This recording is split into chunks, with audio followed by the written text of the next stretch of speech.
There's definitely value. It's kind of the same value that there was when I did it. So when you come out of school, you know some things and there's a whole lot that you don't know. And there's kind of advantage and disadvantage in building a company at that point in your life. But the big disadvantages in the things that you get from a big company are, one, you really have no idea how to run a company or manage a company. And going to a big company, that's where I learned how to manage. And it wasn't so much that there were like great managers who managed me or something like that, but the way you learn how to run a big organization is to work in a big organization, because it's the frustrations you have trying to get something done that basically become the basis for the design of the organization when you're on the other side. Because you're like, okay, if I was an engineer and it was taking me, an hour to like check something into the source code tree and then like 12 hours to build it, like that would be a nightmare. So now I'm back, running the company. I know that that's going to be an issue. Or if like it took me a week to get a decision made, like how frustrated would I be? Whereas like you talk to a CEO right out of Stanford who's never been through that, and they've got guys sitting there like not being able to get a decision made, and they're like, what's the problem?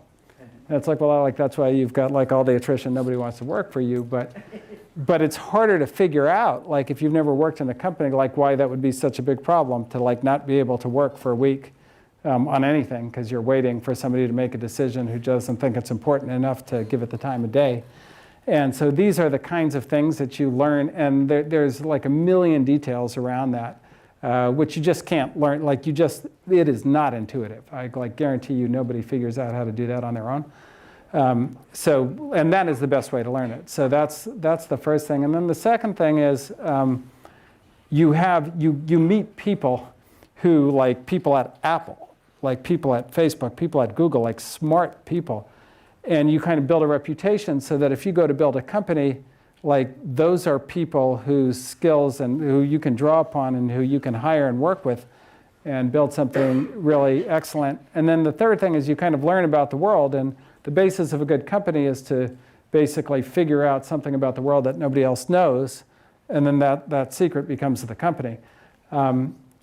And if you've not been in the world, like then your basis for the secret is you just have a more limited scope of what you might have learned.